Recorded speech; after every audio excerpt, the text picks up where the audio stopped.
Karibu katika muktasari wa matukio yote muhimu aliyofanya Rais wa Jamhuri ya Muungano wa Tanzania, Mheshimiwa Daktari Samia Suluhu Hassan katika wiki hii.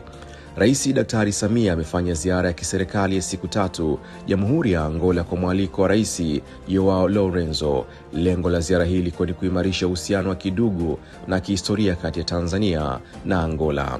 Rais Samia alianza ziara yake kwa kutembelea makumbusho ya hayati Agostinho Neto, rais wa kwanza wa Angola, akitoa heshima kwa kuweka shada la maua katika kaburi la muasisi huyo, ishara ya heshima kwa historia ya Angola.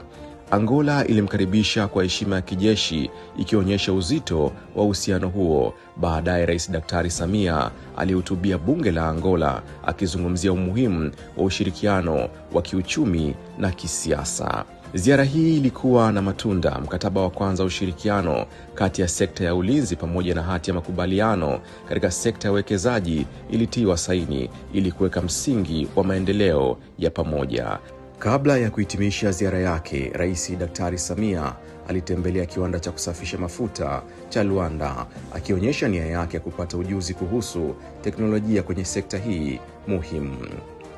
Baada ya kurejea nchini tarehe 11 April, Rais Daktari Samia alikutana na Sir Jim Ratcliffe, miliki wa klabu ya mpira wa miguu ya Manchester United ya Uingereza, na kujadili kuhusu ushirikiano katika uhifadhi wa wanyamapori na utalii katika hifadhi ya taifa ya Selous. Sir Ratcliffe ameahidi kutumia klabu yake kutangaza utalii wa Tanzania duniani.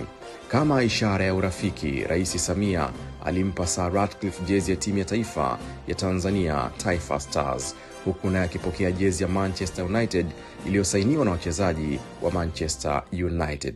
Pia Rais Samia alimkaribisha Sir Jimmy kuanzisha vituo vya mafunzo ya michezo hapa nchini.